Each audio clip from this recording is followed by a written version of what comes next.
Hello, and thank you for tuning in for the Ramblin' Wrenches Capstone video. I'm going to start our presentation, which covers our design of a continuous inline mixer for viral vector production. Let's first talk about the importance of monoclonal antibody manufacturing.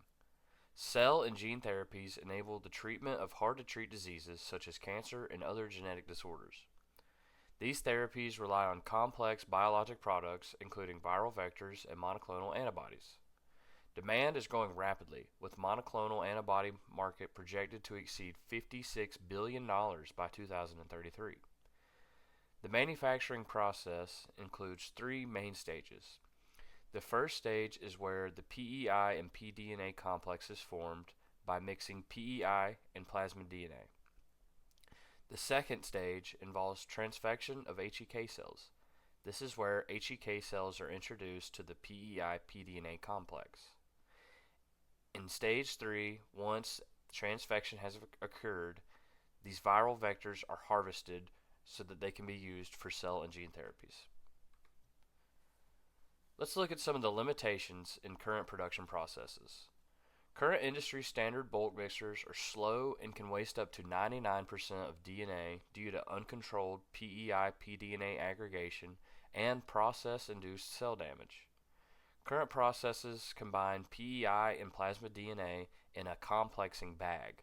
These bags are manually shaked and rolled to mix and complex the substance, where they are then combined with HEK cells in a bulk mixer where aggregation and cell damage occurs. Our group reached out to a principal scientist from Merck to get some insight in the current process. We heard that the biggest thing we don't control well is the complex forming step of the process. How you shake varies from batch to batch. This information was critical in understanding how the current process could be improved. With this insight, our project goal was developed. We aim to develop and validate a continuous mixing system that achieves 10 times higher throughput at 1.5 liter per minute, reduces DNA waste to less than 10%, and maintains greater than 90% cell viability. The idealized workflow for our design can be seen below.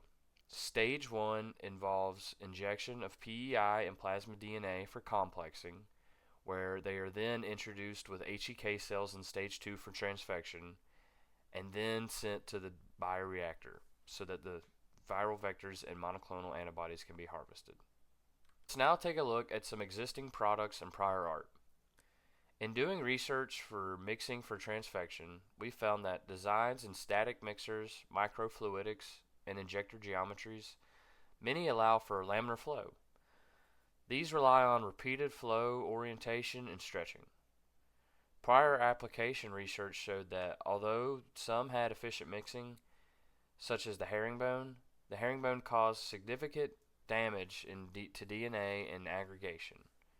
Pure serpentine channels are also not as effective as folding flow paths.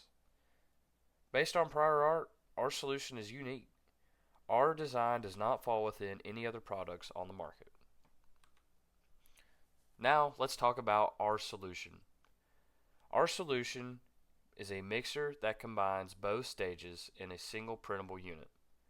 It has an achievable 18 liter per minute flow rate and is capable of filling a 1,000 liter reactor in under an hour. Other key critical parameters of our mixer include reduced aggregation and increased cell viability. Justification for our design started with selection of a helical mixer. The helical mixer showed that it achieved near perfect mixing index, had very low shear stress, and was scalable.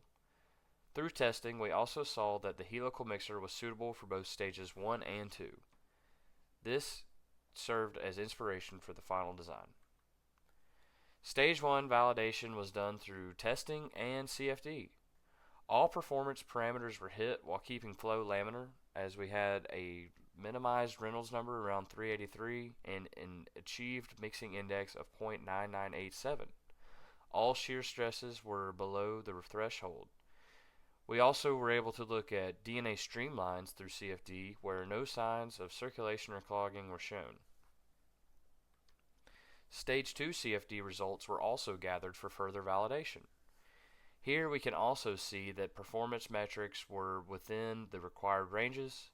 The Reynolds number was a little bit higher than stage 1, but remained in laminar flow, which was critical for the project.